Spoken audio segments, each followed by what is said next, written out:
In conversation with Shane Joseph. Shane Joseph is a graduate of the Umbla School of Writer, is the author of 8 novels and 3 collection of short stories. Shane's second novel, After the Flood, a dystopian novel of hope, released in 2029, won the Wright Canada Award for Best Novel in the futuristic fantasy category. Its short fiction and non-fiction have appeared in literary journals and anthologies all over the world. It blogs at www.shanejoseph.com, is widely syndicated. He has a monthly column in the Stride, Lanka and Coma Journal and is a best review editor for Devo Art and Literary magazine. His most recent novel, Victorian Veil, was released in September 2024. Shane is the owner and publisher of Blue Demon Press, www.bluedemonpress.com, a literary press he founded in 2011.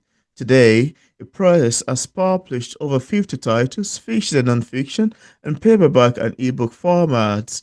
In particular, Shane loves editing to release a story from within the world. More detail on Shane's work, blog, and book reviews can be found on his website. He maintains an active presence on social media via Facebook, Instagram, Threads, LinkedIn, Twitter, and Goodreads. He has a growing collection of YouTube videos produced by him on literary topics. And on today's episode of Auto Interview, it's my utmost pleasure, joy and excitement to offer the show today, Shane Joseph. How are you doing today, Shane? Good, thank you. Thanks for having me on your show. Absolutely, it's my pleasure really to have you on the show today. What excited we are here to sit and have a conversation around your beautifully written Victoria Unveil. Thank you so much for coming on. You're welcome. Yeah. So, Shane, I need to first say that your book was a powerful one for me, and I would like us to first delve into the humanity, desire, and the illusion of the connection of it, which I've actually crafted this question from one part to another, titling it with terms of themes, etc. But then, in creating Victoria, a being who can mimic amazing emotional intimacy but cannot truly feel, did you intend to critique the growing human tendency to outsource vulnerability to technology? I mean, in terms of using AI for emotional support, but there's always awkwardness to it without the human feeling.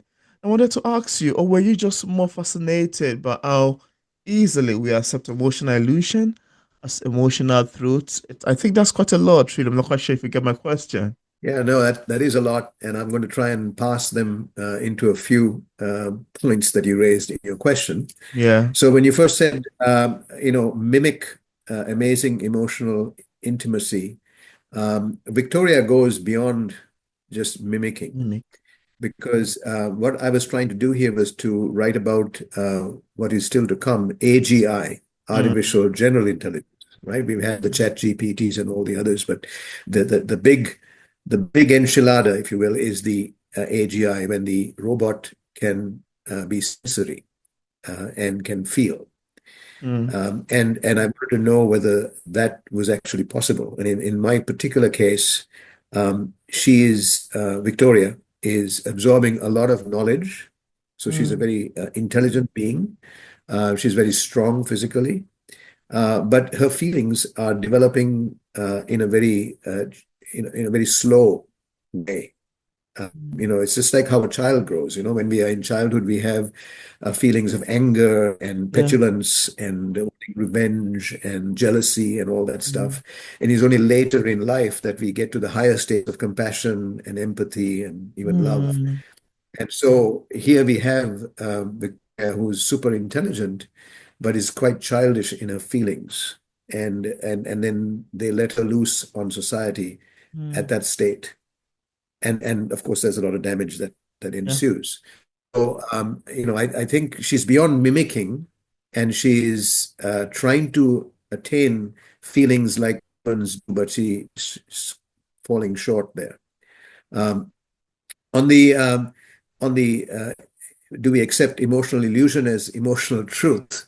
Mm, I think that's happening a lot today because we have outsourced companionship to computers, right? And it has become that in our social media Mm. lifestyle.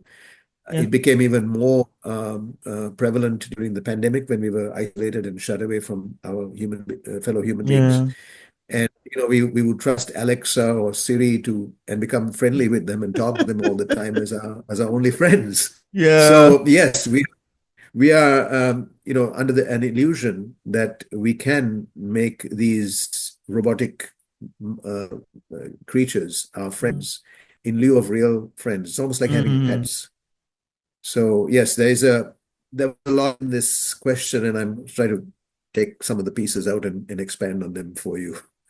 Yeah, I that's a hope that beauty. helps. Yeah, it really helped. That's a beautiful one, really. Because I love the way through your characterization, through your teams, slightly to touch on these issues, touch on these subject lines in a subtle and very eloquent manner. I love it so much. And I feel like, okay, let me hear him talk about this aspect of the book. Quite beautiful. Thank you so much. And it's quite beautiful the way it's even also able to apply to what we're seeing currently in our world today, the situation around and the current status of it. Thank you for making so much illustration and shedding more light on that. Thank you. You're welcome. Yeah, and also Shane, on the theme of feeling, creation, and right or wrong, as used in your book, Victoria is made to look and act like a real woman. And our first sexual experience is called research in quotes. Were you trying to show how easy it is to cross the line between science and something wrong or selfish? Yeah, actually, science, sometimes there's a lot of wrong things done in the name of science, and Mm, we hide behind science to commit some of the biggest evil in the world. If you've seen mm, the atomic bomb that exploded in the wake of World War II, mm, that was one of those examples. And I saw this AI falling into that same category. That if it's let to run loose, it mm, could do a lot of damage. So what I sense is that any of these earth-shattering or life-changing inventions that we come up with need to have some moral guardrails established mm. beforehand. Yeah, Even the founders of ChatGPT said the same thing, right? And now they've changed their minds, of course, because there's a new administration in the United States. But those administrations come and go, yeah, and these inventions last longer, and their damage is much more long lasting. So I think that there needs to be some really strong moral anchors yeah, in place. People should ask the question, why are we doing this? yeah, Why do we need this yeah, before they actually do it? It shouldn't be just a rush to this technology is available, let's see what we can do with it. And then the next thing you yeah, know is you've created a very destructive force yeah. that can harm us, right? So I think that is required. And I do allude to that in the book Mm. because when Victoria comes out, the legislation is not in place. It's still Oh, the Wild West. And that is why Victoria does what she does. And that's why the inventors of Victoria get away with what they do. So it's very important that we have those questions, those ethical questions, and the guardrails in place. yeah. That's a lovely one. I love your answer to that, Shane. Quite beautiful to me. And before I proceed, I'd like you to show the cover of the book to the camera. Can you see how beautiful that is? I love the way we have a real human face in there. And on the right-hand side, we have the robotic human face in there. Now, would you like to tell me about the making of that cover? Because I think there's a story behind that on itself. Yes, well, the two figures, one is the human and one is the robot, and one could argue that there's two suggestions here. One is that the robot's wanting to be the woman, the Mm, human, which is what they're trying to create here, but yeah. not quite the human because she's still a robot. Mm, That's one. And the second is the actual conflict that goes on in the book between the human publisher, Paula, and Victoria, the robot. mm, And they're at odds because Victoria's mission is to destroy the publishing industry, right? She's going mm, to write a book better than humans write one, yeah. and she's going to destroy this woman's business. So I had them, in opposite positions so that they are in conflict with each other. Yeah, And at the same contradictory. time, I'm looking at Victoria is looking in the mirror and saying, "Could I be this person?" So that was the intention for this cover. And I think I Lovely have a one. line here, although it's Yeah, very a faint. It device. says, "In search of sentience." Ah, In fact, that was going to be the title of my book, but hmm. somebody said to me that it sounded too scientific. It didn't sound like fiction, and it It's needed actually a name fiction or to me. something to humanize it. That's why I call it Victoria Unveiled. The, But I also, because I like this I title so love much, it. I ran it middle here. Yeah. So that's how it came There to be. should be a demarcation. I love the cover. Quite beautiful. Yeah. And just like we Thank you you. were talking about self-publishing, now we are coming to that now. Let's Yes. diversify a little bit now into the subject of writing, storytelling, and life in the age of AI, as used in your book. In the story, we watch a clash between old school writers like Hart and a fast-moving world shaped by AI and self-publishing.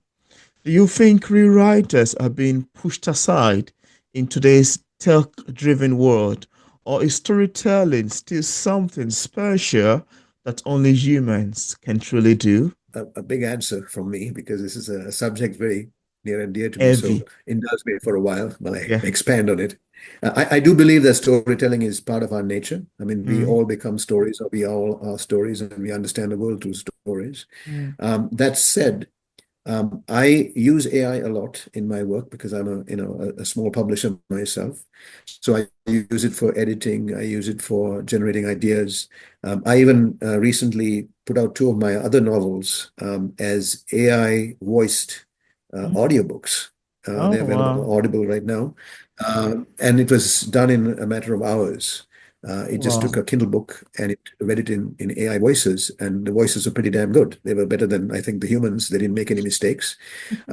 So I would use AI to assist me in doing what I have to do, but I will not use AI to generate my writing. That is mine. I will tell the story, Mm, not AI. mm. So I draw the line there between AI and in fact, in this book, I was planning on that whole thing, and I will read the one liner at the first page of the book that says, "Written by a human, the author, AI assisted only in spell check, Grammarly, and read aloud features found on the author's computer." Mm. So I wanted to make that very clear that this book was written by me. Yeah. And I used AI tools to help make polish the book and make it better. So that's the business of where I draw the line. Now, on the business of self-publishing and art, the Yeah. old guy in this book, I wanted to bring out that conflict that exists today as well, because particularly in Canada, where I live Mm, and write, we have a very fragmented publishing universe. We have about 5% of the books that are sold in Canada are published by Canadian publishing companies. The wow. rest are made up of, US, British, European, and a lot of self-published authors and micro presses that don't get counted in the statistics. And there is a constant tug of war between the establishment, this 5%, who are Mm, funded and they get grants from the government and they get all the awards and all that official stuff, and the other 95% that are at the doors waiting to mm, take over. wow. And that is the reality. And both are fighting for respectability, right? And I contrast this to, in the past, if you go back 200 years, the publishing world was made up of all small publishing houses. I mean, Voltaire self-published, Charles Dickens self-published. He had his own publishing house. A lot of the names we have today in publishing, like Knopf, Simon and Schuster, Mm, Harper and Collins, Macmillan, John Wiley and Sons. They were all small mom and pop shops, family mm, concerns that suddenly, in the 1930s, and then, came of age after the Second World War, they become big industrial publishing houses. yeah. And it almost became fashionable that the only way you can get published is if you go through one of these big houses. Mm, And that was all well and good in the 50 years leading up to the 20th century before the internet came into mm, being. yeah. But then when the internet came, everything changed. Yeah. And Yeah. we've now reversed. because you've got so many multiple channels and so many methods of publishing. It's Yeah. gone back to the old days of small publishing houses, Mm, and independents trying to do what they're doing. And mm, so what I wanted to say in this book was, respectability comes from both sides. You could be self-published or micro-press published or large press published. yeah. At the end of the day, it's the quality of the work that That matters, matters. not Yeah. the name behind you. You know, Absolutely. so I wanted to put that out, and it's a topic that a lot of people are not talking about Mm, because they're perhaps scared to talk about it. But I yeah. wanted to make sure it was front and center in this book, and I laid it out there. So Mm. that was the whole purpose behind it. Absolutely. I totally agree with you on that. Quite beautiful. Thank you for sharing with us. Thank you. Now, you can let me know if I'm right or wrong, yeah? But you use humor and strong layered characters to pull us in, then eat us with deep, sometimes uncomfortable questions.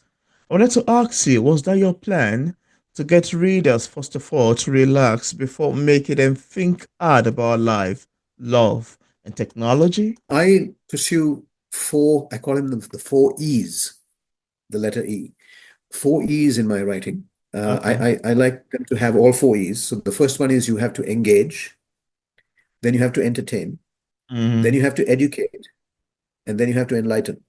Oh. So all four must be there in a book to make it a really good book. Mm. And so now in this book, if you use Victoria unveiled as an example, certainly the first two E's, to engage and entertain, is probably there because it's a thriller, and Mm. and there's a curiosity evoked, and you yourself read the book, and you read right to the end of the book, I presume.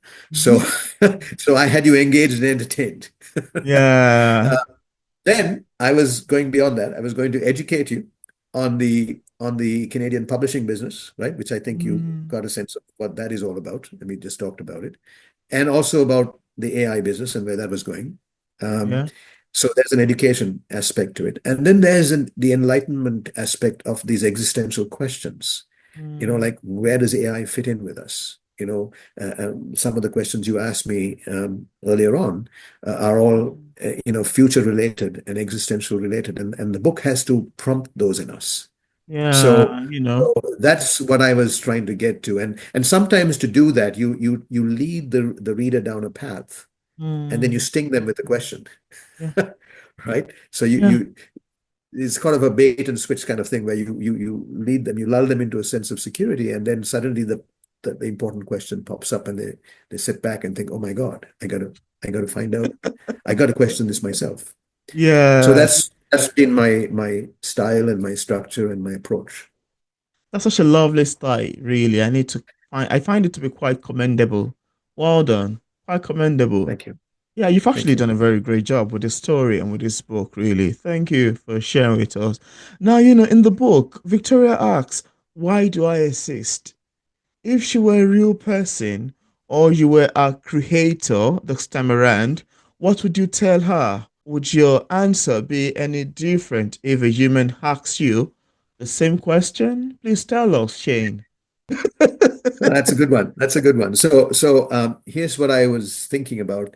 I think humans exist on this planet to try and achieve what was the Maslow's hierarchy of needs. So they get Hmm. food, Right. shelter at the very basic level, they get an education, they get their egotistical needs satisfied, and then hopefully they get their self-actualization needs satisfied. So they can end their life to say, I had a good life. Mm, On the question of the robots, for now, and in this book, the robots are not considered to be self-actualizing mm, because the robots have been invented to serve humans, right? So yeah, it's almost like, and I don't like to use the word, but it's almost like slavery reinvented. yeah. The slave, the robot has no rights. The robot is supposed to work, and when their Mm, work life is done, then a new robot is brought in to replace them, like a car or any other mm, implement. And so that's fine and dandy if the robots are only just mechanized tools, like a car. But mm, when you give them sentience and they start building their intelligence and they become smarter than us, Mm, they're going to ask the same questions of us and say, look, we would also like to achieve Maslow's hierarchy of needs. We mm, would like to have rights and we would like to have vacations and we would like to have, networking opportunities and we would like to write books and we would like to do all the things you do, right? yeah. In fact, I did write a short story, which is an interesting anecdote, a short story that was published a few years ago called Pulling the Plug, which I Mm, took this concept of the AI or the Victoria type person and moved it one notch higher. And there's this man, very briefly, who goes to a robot shop and buys a robot wife, wow. right? Because this robot wife does everything that he desires. The cooking, cleaning, everything is taken care of. The sex is great. Everything is fine. And she Mm, obeys him.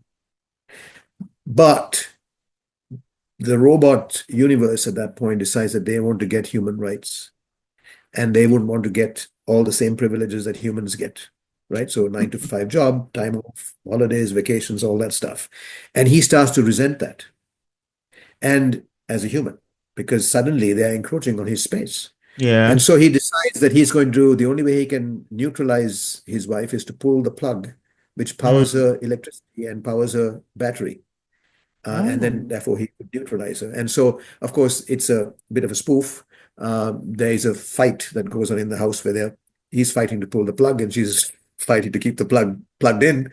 And of course, I won't tell you the outcome of the story, but the moral of the story is that if it gets to that level of robot sentience and robot capability, and if Mm, we have to share the planet, I mean, we're already crowded as it is, but if you have to share this planet with the thousands and thousands and perhaps millions of robots we may create, mm, how will we deal with that? mm. It's going to be a very, very fraught situation. And Chaotic frankly, I don't one. want to be alive. I don't want to be alive when that happens because that is just unimaginable. Yeah, it's So, so to answer your question, yes, we currently have a lopsided situation. We have all the rights, they don't. But what would happen if they decide that they also want the rights? Then we have a problem. yeah, it's really unimaginable. I'm even thinking I'm catching scenarios of it in my head. It should look like one of these sci-fi novel turned to reality. Armageddon, Yeah, the world has come to an end. The fight between real human and the inverted one. it is. Imagine the robot telling you that I want my rights too. That is like you're encroaching. It's gonna be more like you mentioned, it's gonna be more like an encroachment, and it's gonna be very terrifying, really. Because sometimes if we as human, we created these machines, if they decided to, go against and want to backlash, I said, well, we need to have a president too from our own aspect that will rule the world, Exactly. We need to have a Yeah. governor. We need to have access to all of these things. Like, what is happening? Jeez, Yeah. this is strange. Yeah. I can't No, and, imagine and I how that do would I do look hint to like. that. I do hint to that in the end in this book too, right? Because I mean, even though Victoria version 1 Hmm. doesn't work out as we had planned, there is a version 2 that is on the Oh, drawing board at the end, right? And would that be the better version? So I left that as a question. yeah, it's amazing. It's a lot, really, and I love the way you carefully crafted this story in a beautiful and amazing, engaging, and one that actually leave you thinking long after you've read it. It's a beautiful one. It's a conversation worth having in our current digital encroached world, really. Thank you. Thank you, Shane. This was so fun, really. I love it. Now, still on the theme of writing, storytelling, and life in the age of AI. When Victoria started quoting books and exploring things like the Kama Sutra, it feels like she's trying to understand what makes us human through our stories. Were you showing us that even our deepest belief about love, sex, or religion might just be another kind of programming? It is a kind of programming, and it is also, I would say, more than programming, it is Wow. learning.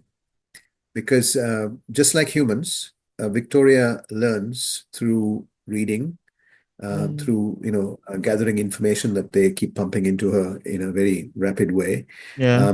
and experiencing. Right, so they let her out into the world, and she starts to see how humans react. Mm, She's in a relationship with Phil, a sexual relationship with Phil, so she's experiencing something there. She's going out into the publishing world and she's interacting with people there. Mm. And then she's also doing things, not necessarily well. She drives a car. Wow. And I won't tell the other things she does because that would be a spoiler. But she's doing things and she's learning through doing. And so she's doing pretty much the same things that humans do to learn. And I was wanting to make that very clear is that in order for them to fully learn and fully be like us, they're going to have to Mm. behave like us and learn the way we learn. That's quite something, Shane. That's quite something. Now let's go back to the theme of humanity, desire, and the illusion of connection, as used in your book. Phil's relationship with Victoria shows a lot of control, fantasy, and need. Did you write this as a reflection of how many real life relationship, and it's very, very obvious currently, very, very rampant in our society. I wanted to ask you, did you write this as a reflection of how many real life relationships also present to be about love, but are really about using each other to feel better or feel wanted? I would love your take on that. I think my interpretation of relationships, I still don't know the full definition of love. I'm always going to be searching for that until I die, perhaps, and it's a worthy pursuit. But relationships are all, I think, based on power. Hmm, Um, and because interesting. I think it's the balance of power. So if you take a guy like Phil Kruger, the inventor of Victoria, Hmm, there are three women in his life in this book. There's his wife, or soon to be ex-wife, Diana, who throws him out of the house hmm, for his infidelity. And in his case with her, the power he loses power because she's kicked him out of the house. She's kicked him out of her marriage, and she's going to sue him for alimony, which she's going to lose some money. hmm, So he's in the power relationship with her. He has actually lost power. hmm, With the power relationship with Victoria, the other woman in his life, hmm. he has all the power because she does exactly what he wants her to do. Of course, until the end when the tables turn. Yeah. But going in, he has all the power. He controls her. He knows exactly when she's going to be awake and around and available and so on. So he has all the power. And in the third relationship with the woman Kamala, who is the AI businesswoman, Hmm, it's more an equal power relationship. Right? They're both partners in the business venture. They yeah. both stand to gain or lose equally, and sexually they are equal partners. Hmm, And one doesn't try to play games on the other because they respect each other's boundaries and hmm. each other's status. They're all power relationships, power balances and imbalances. And I think that's very true in most relationships. Right. And that's what I was trying to portray in this book as well. Hmm. Yeah. I love your take on that, really. And that aspect actually got me to be feeling quite emotional and, resonating and how all of these things can happen, even in the tech world. And also, we're seeing a bit of reflection of it currently in what we propose or what majority propose to be called so-called relationship in their own perception, in their own point of view, in their own language, etc. Thank you. Thank you for the answer to that. Now let's go back to feelings, creation, and right or wrong. When Victoria says that is the only reason for me to exist, to me it sounds both sad, agonic, and quite deep.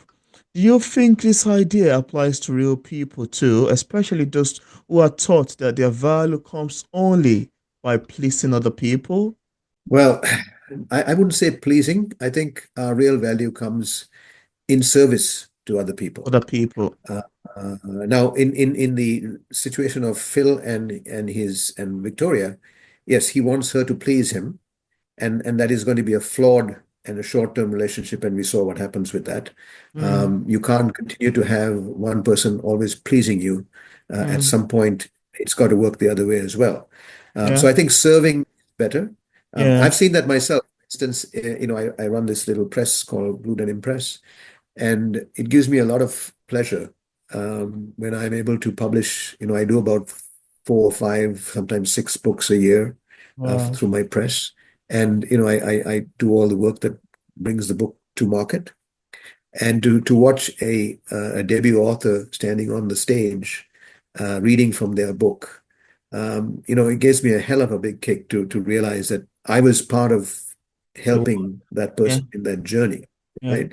And it gives me some validation and makes me That's feel valued. okay. And so I think serving is probably a better measure of value. Mm, Even if you look at some of the large religious leaders who had huge followings, right? And mm, I don't want to mention the names, but they served. mm. They served to give purpose to people's lives, Yeah. and that was where their value came from. Yeah. I love that sentence. I love that line. I had to write it down. Service come in real value. Real value Yeah, comes in service to other people, not in pleasing other people. Yeah, because if you yeah, are pleasing other people, you may even sometimes hurt yourself while you're trying to please other people. Yeah. But just like you exactly, mentioned, you're serving other people and exactly. you feel very excited about it. You can later watch them do this thing and like, oh well, I'm excited to be part of their life. I'm excited to be part of this. I'm excited to be part of that project.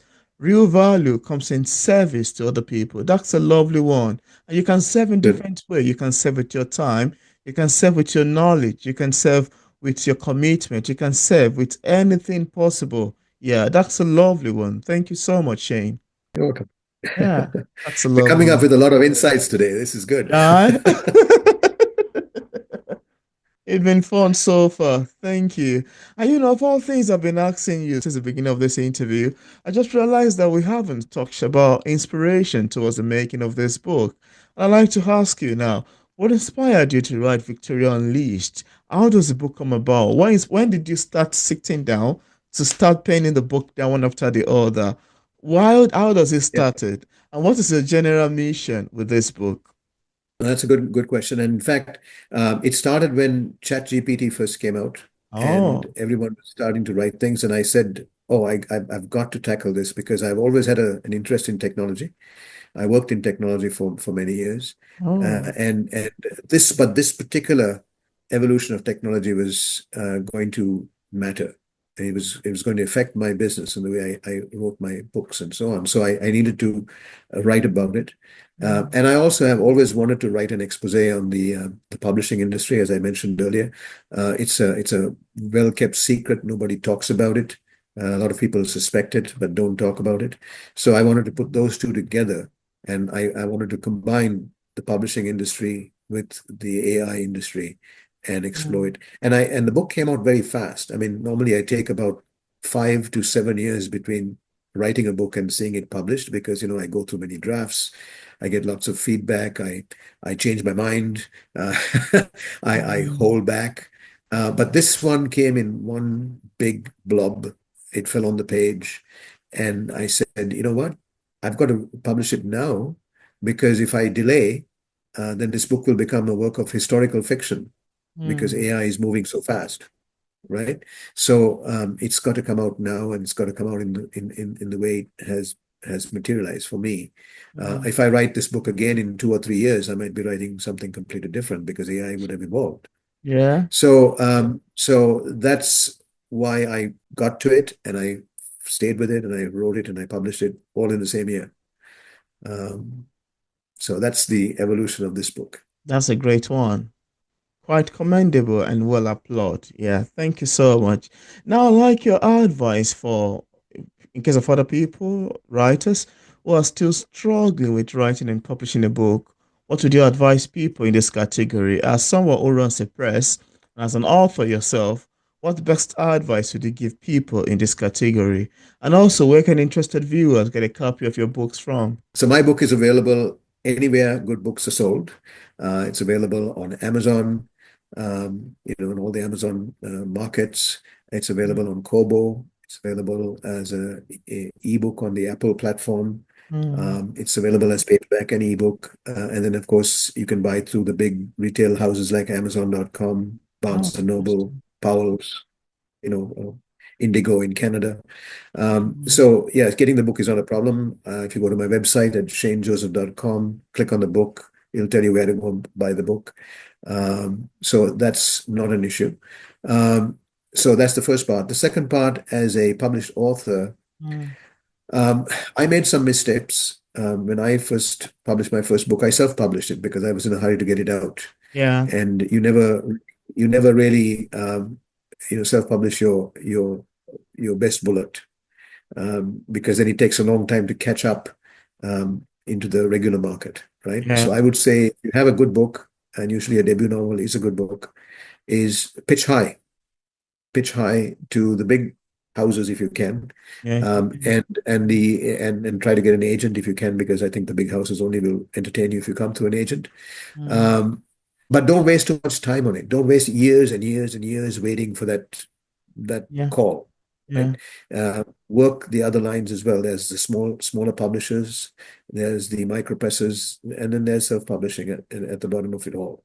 mm. The good news is that all these channels are now open to us and accessible. Yeah. And if you know a little bit of technology, you can get your book published fairly quickly. Wow. If you do it yourself. So, the one thing that the bigger houses do is that they provide a little bit more collaboration and marketing Yeah, muscle.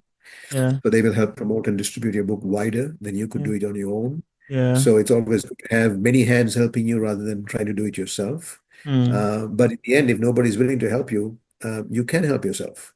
Yeah, The technology and the avenues are available. Writing is no absolutely. longer an aristocracy, it is a democracy. Everybody can publish. Oh But goodness. the problem is this: if there are also many voices out there, everybody is publishing a book these days, right? Mm. So you're going to be in that millions and millions of voices out there saying, buy my book." Yeah, And the trick is, how do you stand out from among the millions of voices and say, "Buy absolutely. this book"? Before you buy anything else, buy this book. Mm. That's the difference. Who can make that happen for you? Whether it's a publicist, a publishing house, or your own activity on social media Yeah, and your presence in shows like this, yeah, where more people will hear and see of you. yeah. That's what you need to be doing. So, I think you have also to be multi-skilled.